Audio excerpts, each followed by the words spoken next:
When you're working with a client who has a bit of a forward head posture, bolstering can be a bit of a challenge. What we're trying to do is encourage the upper traps to go down the back and then the sternum to be lifted without a complete arch in the back.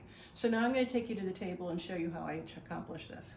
So what I have is a 3/4 bolster. In other words, it's not a full round. You can use a full round. Some bolsters are really hard and some are softer. If yours is too hard or too full, you can always use a rolled up yoga mat or beach towels, do a couple of those and make a roll. So basically I have a 3/4 round, and what I'm going to do is I'm going to take it and I'm going to put it under my table linen because nobody wants their skin on the pleather. It doesn't feel good. So we're going to lift up the sheets and I'm going to take this right to my client's sacrum. I'm going to line it right up along your spine.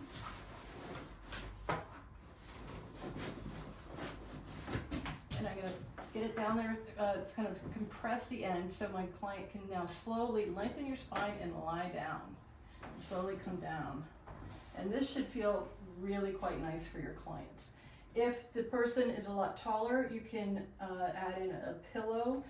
If you have someone who has an extreme forward head posture, you could also put a little, your head face cradle underneath that and let that support the head. And then while you're here, you can take the shoulders and the pecs and do some nice pec work to encourage the shoulder blades to relax and go down. And another thing I like to do is take my hand on the scapulas, holding the arm and gliding the scapulas down the back by giving the arm a little traction and then giving it a little bit of an outward rotation.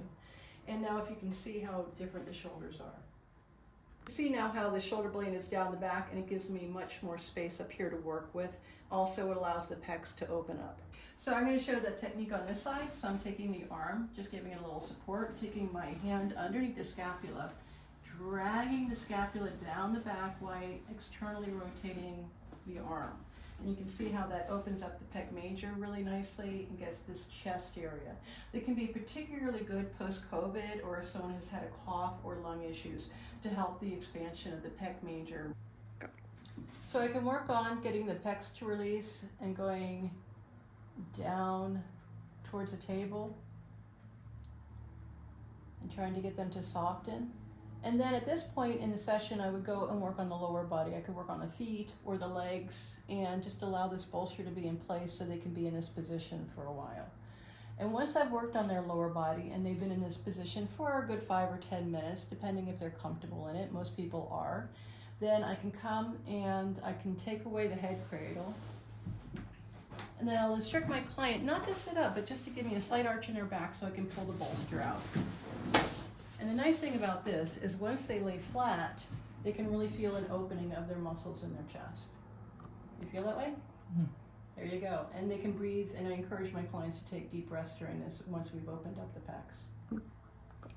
And as you can see with the forward head posture a little bit, you see how the chin is going up and there's a slight arch in the neck. That's probably not so comfortable with your client. The great thing is we can take our face cradle and just put it under the head, and that could be a nice position of comfort. And then we can go back again into the pecs and encourage those to release and give our clients support where they're getting their massage.